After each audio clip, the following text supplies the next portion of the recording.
Hello dear subscriber, मैं आपका वर्मा महेंद्र एक बार से फिर से हर्षिला चैनल में स्वागत करता हूं। जैसा कि आपने कल के एपिसोड में 3.4 तक सीख चुके होंगे, तो अब बारी है 3.5 की, जो कि थोड़ा टफ है क्योंकि इसमें क्या है, हमको ब्रज गुणन विधि सीखनी है, जो कि गुजरात बोर्ड में पहले त्रियक विधि के रूप में आती थी। त्रियक गुणन ऐसी विधि का नाम था गुजरात बोर्ड की बुक में 10th में। बट ये यूपी बोर्ड की बुक है, एनसीईआरटी, तो इसमें आपको मिलेगा ब्रज गुणन विधि के रूप में। बस सेम प्रोसेस, उसमें कुछ नहीं करना है, जो हम गुजरात बोर्ड की बुक में करते थे वही इसमें है। ठीक है, चलो सबसे पहले कुछ इंपॉर्टेंट स्टेप्स हैं वो आप देख लो।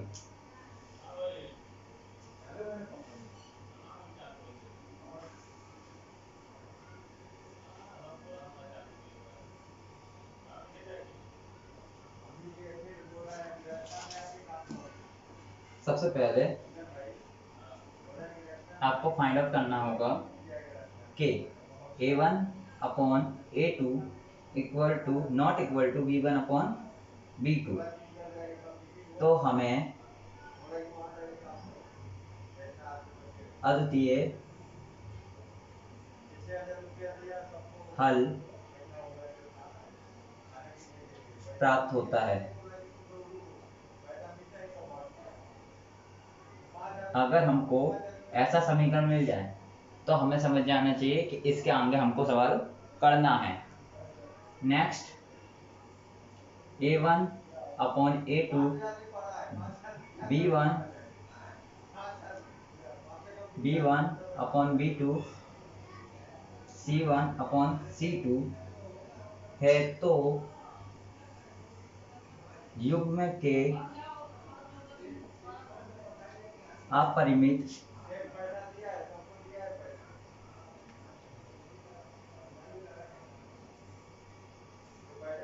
रूप से अनेक हल प्राप्त होंगे। तो इसमें आपको क्या करना है, डायरेक्ट इतना करने के बाद आपको सवाल को वहीं स्टॉप कर देना है, उसके आगे आपका सवाल नहीं जाएगा। थर्ड कंडीशन दी है a1 upon a2 equal to b1 upon b2 not equal to c1 upon c2। अगर आपकी ऐसी कंडीशन है तो आपको कुछ नहीं, सवाल को वहीं पर स्टॉप कर देना है। युग्म का कोई हल नहीं है।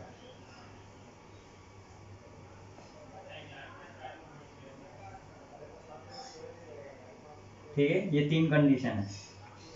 इन तीनों कंडीशनों को हम लोग अद्वितीय हल, अपरिमित रूप हल और इनका युग्म का कोई हल नहीं होगा, ऐसी कंडीशन से जाना जाता है। तो हमको क्या करना है, ये कंडीशन को हमको फॉलो करना है। अब इसके जो आगे के स्टेप्स हैं वो, ठीक है। सपोज हमारा इतना सॉल्व होने के बाद क्या करेंगे हम, यहाँ पे हमको x रखना है, जो कि समीकरण में दिया होता है एक्स वाई, और तो x की कीमत जो होगी वो हम क्या लेंगे, b1 c2 माइनस b2 और c1। ठीक है, फिर यहाँ पे होगा y का पद इक्वल टू करके, तो यहाँ पे क्या होगा c1 a2 minus c2 a1। ठीक है, अब यहाँ पे इक्वल टू 1 रखेंगे क्योंकि यहाँ पे z वाला पद नहीं होता है, इसकी वजह से हम इसमें 1 रख देंगे। ठीक है, तो यहाँ पे आ जाएगा a1 b2 a2 और b1। ठीक है, तो आपका यहाँ तक आपको करना है। उसके बाद आपको क्या करना है, आपके पास एक x यहाँ पे लिखना है, तो आपको सेम प्रोसीजर इसके त्रियक में लिखना होगा। त्रियक मतलब आपका ब्रज गुणन जिसको बोलते हैं ना, तिरछा, उसको आपको लिखना होगा। मैं दिखाता हूँ कैसे। यहाँ पे आपका x है, ठीक है, यहाँ पे आपको b1 लिखना है, जो कि ये है। b1 के साथ क्या आता है, c2 आता है, तो c2 आपको यहाँ इसके उल्टी डायरेक्शन में लिखना है। ठीक है, कुछ इस तरह का तिरछा गुणा आएगा। फिर क्या है, b2 है, तो b2 आपका कहाँ आएगा, नीचे आएगा। फिर c1 कहाँ आएगा, ऊपर आएगा, और आपको ऐसा गुणा करना है। सेम प्रोसीजर इसमें है, c1 C2 sorry C1 C2 और यहाँ पे क्या है A1 A2। सेम प्रोसीजर्स में करना है, त्रियक त्रिशा ब्रजगुणन। ठीक है, नेक्स्ट कंडीशन है A1 A2 B1 B2। तो इसका भी आपको सेम वही करना है। ठीक है, कुछ इस तरह आपको ये विधि से करना होगा। ठीक है, इतना करने के बाद आपको 3 पद मिलेंगी। 3 पद मिलने से आपको x y 2 वैल्यू आपको मिल जाएंगी, जैसे कि हम गुणनखंड में करते आए हैं। तो x की हमको वैल्यू मिल जाती थी कोई एक, और y की कोई वैल्यू हमको मिल जाती थी। बस सवाल आपका वहीं पे फिनिश हो जाता है। और अगर आपको x और y को ज्ञात करना है, जबकि a1 b2 minus a2 b1 not equal to 0 होना चाहिए, ये यहाँ पे कंडीशन दी हुई है। a1 b2 minus a2 b1 not equal to 0 होना चाहिए। ठीक है, इतना क्लियर होने के बाद हम सवाल का स्वागत करते हैं। एक सवाल ले लेते हैं, अभ्यास 3.5 का।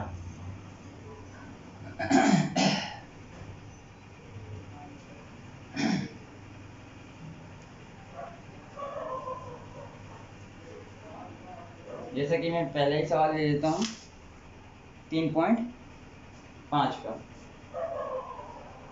क्वेश्चन नंबर फर्स्ट का फर्स्ट, हमारे पास समीकरण है x minus 3 y minus 3 equal to 0।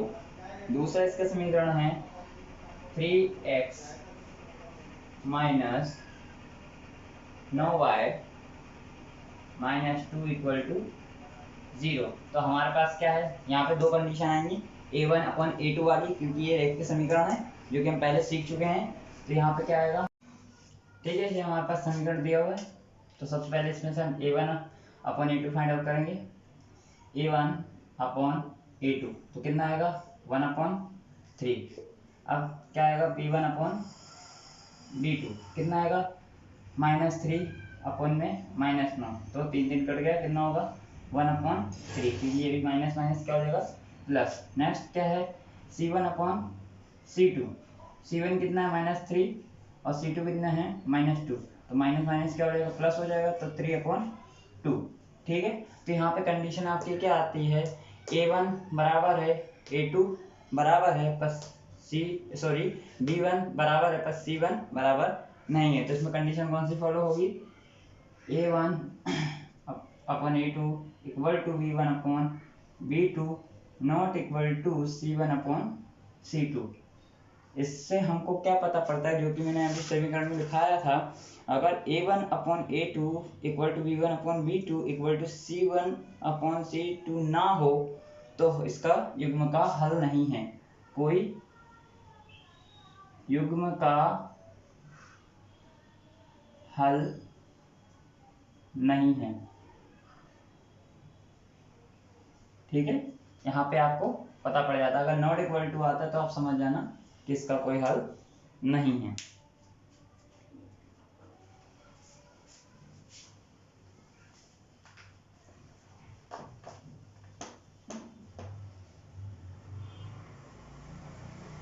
Next सवाल है 2 नंबर, सेकंड नंबर, जिसमें आपको दिया है 2x plus 5 2x plus y equal to 5, और नेक्स्ट कंडीशन है 3x plus 2y equal to 8। तो हमारे पास यहाँ पे क्या आएंगी, 2 कंडीशन आएंगी, एक a वाली और एक b वाली, उसके आगे कुछ नहीं आएगा। ठीक है, तो यहाँ फॉलो कर दो इसको, a1 अपॉन a2 क्या होगा 2/3, फिर b1 अपॉन b2 क्या होगा 1/2। ठीक है, इतना होने के बाद क्या आता है a1 upon a2 not equal to b1 upon b2। ठीक है, मतलब इसके जो हल होगा अद्वितीय हल होगा, क्या होगा अद्वितीय हल प्राप्त होंगे। अद्वितीय हल प्राप्त होंगे। ठीक है, चलो सबसे पहले क्या करते हैं, हम x की वैल्यू निकाल लेंगे, वही जो स्टेप करते थे। यहाँ पे रख देंगे x, यहाँ रख देंगे इक्वल टू में y, यहाँ इक्वल टू में रख देंगे 1। ठीक है, इतना करने के बाद हमारे पास सूत्र क्या है,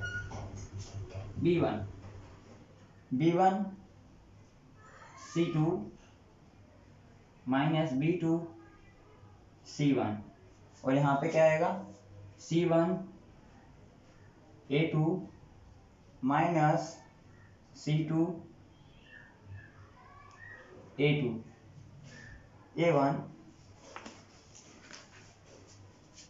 और यहाँ पे आएगा a1 b2 minus a2 b1। ठीक है, इतना क्लियर होने के बाद क्या करेंगे, इनको x वाले पद में लिख देंगे, त्रियक गुणा में।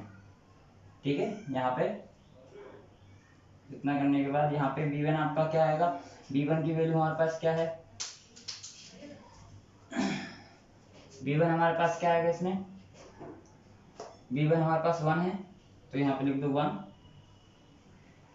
c2 क्या है हमारा, c2 हमारा यहाँ पे आता है, तो c2 कितना है हमारे पास 8, तो यहाँ 8 लिख दो।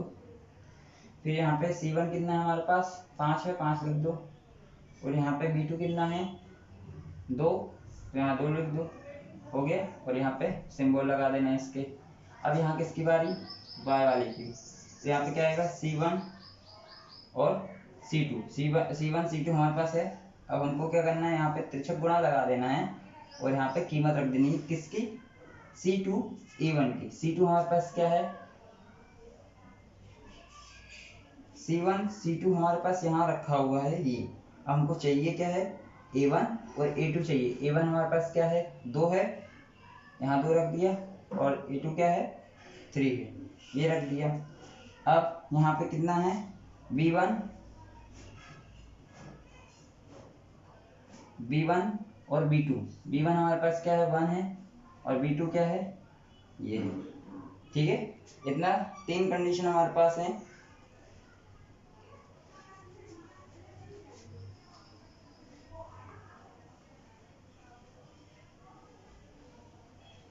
ठीक है, इतना करने के बाद अब हम क्या करेंगे, यहाँ पे x लिखेंगे। इतना करने के बाद क्या करेंगे, हम इसके अंदर कीमत पुट कर देंगे। ठीक है, तो कीमत रख दो इसके अंदर, x का x, b1 हमारे पास क्या है 1 और 2, तो b1 हमारे पास 1 है, और c2 कितना है हमारे पास, c2 है -8, क्योंकि इक्वल टू इस साइड है इसलिए -8, माइनस का माइनस। b2 हमारे पास कितना है 2 है, तो यहाँ 2 रख दिया, और c1 कितना है 5, मतलब -5 आएगा क्योंकि इक्वल टू इस साइड है, इस वजह से, बराबर y c1 कितना हमारे पास -5, a2 कितना है हमारे पास 3, c2 कितना है हमारे पास -8, a1 कितना है हमारे पास 2। ठीक है, अब बराबर में 1, a1 हमारे पास कितना है 2, और b2 कितना है हमारे पास 2, a1 2 और b2 2, माइनस a2 कितना है हमारे पास 3, और b1 कितना है हमारे पास 1। इतना होने के बाद अब क्या करेंगे, अब इसका सिंप्लीफाई कर देंगे। ठीक है, इसका कर दो डायरेक्टली, x के बटे में ये तो -8, और माइनस माइनस प्लस 8 5 10 आ गया, 5 दूनी 10 बराबर y, 5 दिया 15 -15, माइनस माइनस क्या होता प्लस, तो 8 दूनी 16, 1 के बटे में कितना आएगा 2 दूनी 4 -3। इतना हो गया। इतना होने के बाद अब क्या करना है, इसका सिंपल कर दो इसका, तो x बटे में कितना आएगा +2 बचेगा, और यहाँ y में कितना बचेगा 1 बचेगा, क्योंकि बड़ी संख्या का चिन्ह आएगा, और यहाँ पे 1 बचेगा। इतना होने के बाद अब क्या करेंगे, x बटे 2 बराबर 1/1 ले लेंगे, क्योंकि हमको इतना और इतना लेना है तब x हम ज्ञात करते हैं तब, और हमको तब y ज्ञात करना हो तो क्या करेंगे, y वाला पूरा पद लेंगे और ये वाला पूरा पद ले लेंगे, तो y के बटे में 1 और 1 के बटे में 1, तो इससे हमको x और y दोनों मिल जाएंगे। तो ज्ञात करो, x बराबर हमको 2 मिल गया और y बराबर हमको मिल गया 1। कैसे मिला, y का गुणा 1 के साथ करो y होने वाला है, और 1 का गुणा 1 के साथ करो तो 1 होने वाला है, तो इसलिए y बराबर 1 मिल गया। x का गुणा 1 के साथ करो x ही होने वाला है, और 2 का गुणा 1 के साथ करो तो 2 मिल गया। ऐसा है, ठीक है। आप लोगों को लगभग समझ में आ चुका होगा। कोई भी क्वेरी हो कमेंट सेक्शन में कमेंट करें, आपको आंसर जरूर दे देते हैं। क्वेश्चन नंबर पहले का चौथा, वो सेम इसी की तरह है, x minus 3y equal to minus 7 equal to 0। Next condition है 3x 3y minus 15 equal to 0। ये सवाल आपको दिया हुआ है, तो सबसे पहले हम क्या करना है, वही निकालो, a1 अपॉन a2 कितना है 1/3, और b1 अपॉन b2 कितना है -3 कितना होगा 1/1, यानी 1 समझ सकते हैं इसको, तो ये आ गया। तो ये नॉट इक्वल टू आ रहा है, यहाँ पे क्या लिख देंगे, a1 upon a2 not equal to b1 upon b2। तो इसमें कंडीशन कौन सी आ गई आपकी, इसके अद्वितीय हल मिलेंगे। क्या मिलेंगे, अद्वितीय हल प्राप्त होंगे, अद्वितीय हल प्राप्त होंगे, ठीक है। अब इसके आगे हमको वही प्रोसीजर करना है, एक्स वाई वाला, तो यहाँ पे आपको लिख देना है एक्स, यहाँ पे लिख देना है वाई, और यहाँ पे लिख देना है 1, ठीक है। इतना करने के बाद आपको क्या करना है, इसकी वही आपको मेथड लगा देनी। तो यहाँ पे आप लिख दो, कितना आएगा आपका, यहाँ b1 आपका है -3, यहाँ b2 कितना है आपका -3, फिर आपका यहाँ पे कितना आएगा c1 और c2 -7 और -15, फिर यहाँ आपका कितना आएगा a1 और a2 1 और 3, फिर यहाँ पे कितना आएगा b1 और b2 -3 और -3, इतना हो गया। और इसको आप ऐसे त्रियक के निशान बना दो, जिससे आसानी आपको रहे, ठीक है। इतना ध्यान रखिए, 1 है ना। चलो अब इसके आगे सूत्र लिख डालो, x वाला वही इजी रहता है जो आपके लिए, b1 c2 b2 c1, या तो आप डायरेक्ट भी अगर सूत्र लगा दो तो बेस्ट रहेगा आपके लिए, वरना बोर्ड चेकर आपके मार्क्स कट कर सकता है। c1 a2 c2 c2 a1 equal to 1 में a1 b2 a2 और b1, ठीक है। इतना करने के बाद अगर आपको ये सूत्र याद ना रहे तो आप यहाँ से ले सकते हो, पर आपको यहाँ पे a1 b1 आपको लिखना पड़ेगा, तब आप कुछ कर सकते हो, जिससे सवाल थोड़ा क्या है लेंथी हो जाता है। मैंने सॉल्व करने के लिए यहाँ पे a b लिखना कट कर दिया वहाँ, ठीक है। तो चलो अब इसके आगे, अब हमारे पास v1 मतलब 3 -3 -3 -15 -3 -7 y -7 -3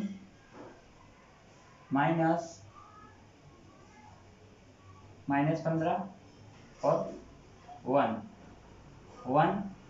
कितना आएगा 1 -3 और -3 इतना करने के बाद आपको क्या करना है, इसको सॉल्व कर देना।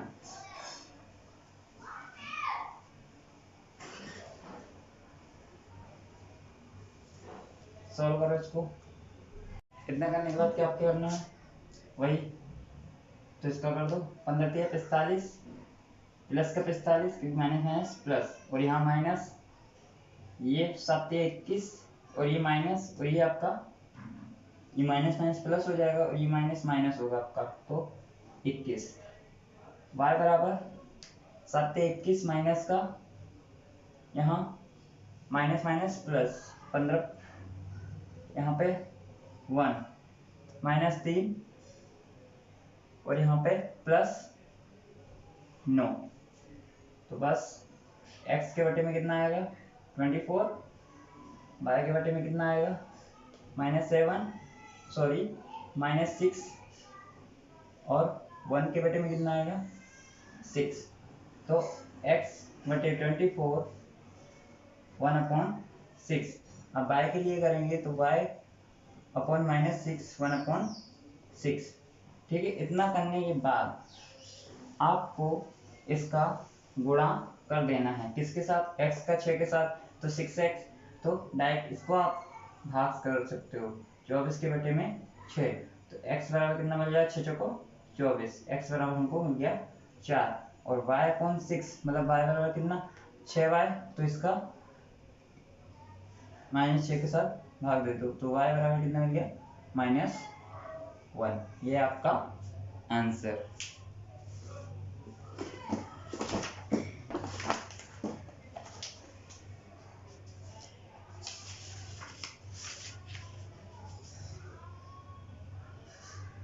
ठीक है, अब नेक्स्ट सवाल ले लेते हैं। तो सवाल के अंदर लिखा हुआ है कि ए और बी किन मानों के लिए निम्नलिखित समीकरणों के योग में अपरिमित रूप से अनेक हल होंगे। इसने सामने से बोल दिया और बोला है के मान के किस मान के लिए निम्नलिखित समीकरणों के युग्म का हल नहीं है। तो सिंपल है, इसने डायरेक्टली बोल दिया तो हम रैखिक समीकरण का बोला है तो वही सूत्र लगाएंगे, a1/a2 equal to b1/b2 equal to c1/c2। सबसे पहले a1 अपॉन, पहले कंडीशन लिख देते हैं, कंडीशन वहां पे दी है इसलिए सबसे पहले यहाँ पे a1 अपॉन a2। a1 हमारे पास क्या है 2 है और यहाँ क्या है a माइनस बी। अब क्या है b1 अपॉन b2 3 बटे में a प्लस बी और c1 अपॉन c2 क्या है 7 के बटे में 3a प्लस बी माइनस 2। ये है। अब क्या बोला है, इसके नीचे की कंडीशन हमको लिखनी है, रैखिक समीकरण के युग्म, रैखिक समीकरण के युग्म के अपरिमित रूप में अनेक हल होंगे। ठीक है, अब इतना करने के बाद यदि, ठीक है, यदि का मतलब ये है, अब हम इसको सॉल्व करेंगे, इसके जो अनेक हल हैं उसमें से कोई एक हल तो मिलेगा, तो इसमें से हमको एक हल वही निकालना है। तो क्या करना है, यहाँ पे 2 ए माइनस बराबर 3 ए प्लस बी बराबर 7 3 ए प्लस बी माइनस 2 ये करना है। इसके बाद हमको क्या करना है, पहले ये और ये इक्वल टू में ले लेना है। तो क्या करेंगे 2 a plus b equal to 3 a plus b. अब इसको और इसको ले लेना है और करके, और 3 अपॉन में a plus b equal to 7 3 a plus b minus 2 इतना कर देंगे। इतना करने के बाद हमको इसका गुणा इसके साथ, इसका गुणा इसके साथ, तो हमको एक कोई कीमत मिल जाएगी इसमें से।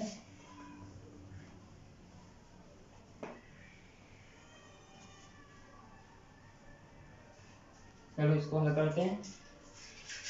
क्या है 2 ए प्लस बी, सॉरी यहाँ माइनस है,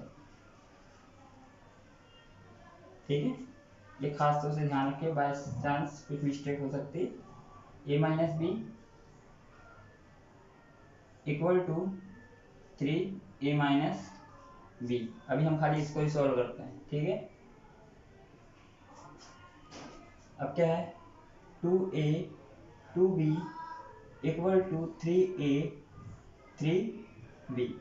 इतना होने के बाद क्या करेंगे, यहाँ हमारे पास बी सेक्शन भी है और ए सेक्शन भी है, तो इसमें से हम क्या करेंगे, सबसे पहले ए को कर्ता बना लेंगे, क्योंकि यहाँ पे क्या 3 है और यहाँ पे 2 है, तो माइनस कर देंगे तब भी वही आएगा 3a माइनस 2a, क्योंकि ये वाला पद हमने इस साइड लिया तो माइनस हो गया, बराबर। अब यहाँ पे क्या है, -2 है, इस साइड जाएगा तो प्लस हो जाएगा और इस साइड जाएगा तो ये माइनस, मतलब 5 आएगा यहाँ पे 5b, तो बराबर हमको क्या मिलेगा, a बराबर 5b मिल गया। ये पहली कंडीशन मिल चुकी है। अब हमको क्या करना है, दूसरी कंडीशन ज्ञात करनी है, तो कर दो इसका गुणा, 3 का 3a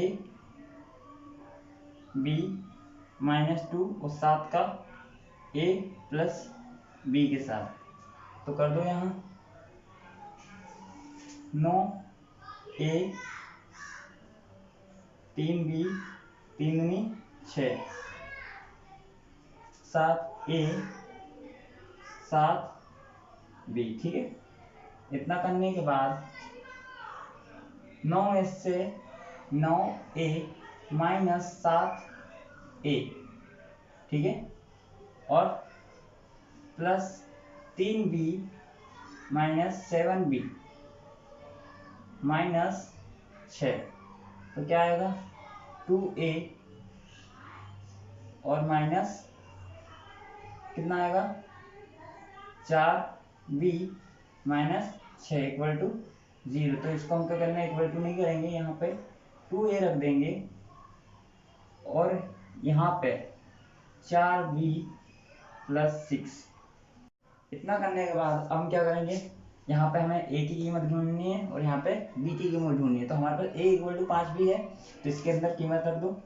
इसको हम समीकरण नंबर 1 दे देते हैं, इसको समीकरण नंबर 2 दे देते हैं और यहाँ पे लिख देते हैं समीकरण 2 में 1 की कीमत रखने पर सिंपल आपका आंसर मिल जाएगा।